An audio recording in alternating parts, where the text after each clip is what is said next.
Britton and Mayor Boulia Shire, and also a beef producer in the Boulia Shire. We've just done a road trip with Mel, the General Manager, and Karen Stevens from the Art Museum, Waltzing Matilda Centre in Winton. We're doing a bit of road trip. We come across the plenty yesterday.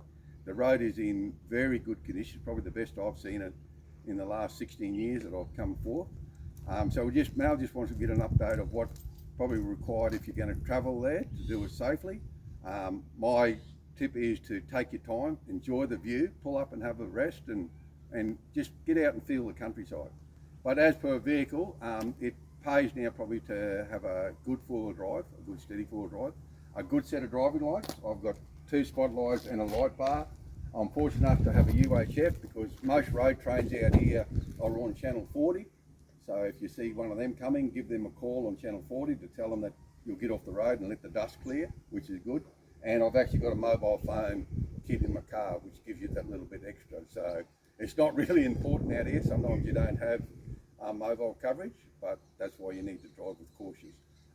A good bull bar helps out here if you just take it steady. But if you're driving at night time, my hint is to stay around 100 kilometres an hour, and you will avoid most animals or have time to pull up before that.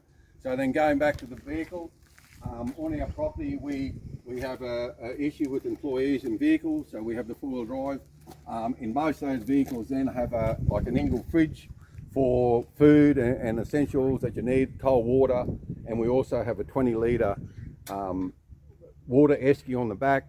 The swag is just something that I travel with. I just feel safe. You never know what happens. You can also use a tarp, and we also have fitted a water tank which holds 50 litres just for the safety portion, because as yesterday when we come across it was 43-degree heat, and unforeseen accidents. Water is something. Don't leave your vehicle and have heaps of water, and stay with your vehicle. So we have a number toolbox on these just for essentials, which has got straps in them, a net to go over everything, and another thing, make sure your tyres are in good condition. We run, you see all the four-wheel drive shows, they tell you to do this and do that. We find that if we run 40 PSI in them, that seems to handle all sort of bitumen and stone, sand and whatnot else.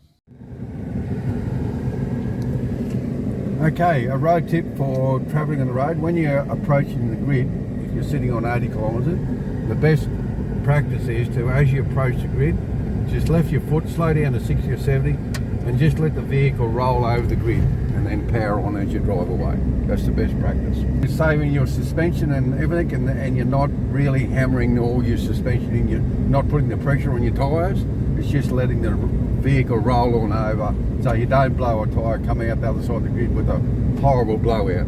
Okay, what we've got here, as you're approaching, you see a little dip in the road. You just got to be a bit cautious in case it has washed out, or so it just pays to slow down, take your time, and just idle through, otherwise you'll bottom out. And that's as simple as it is.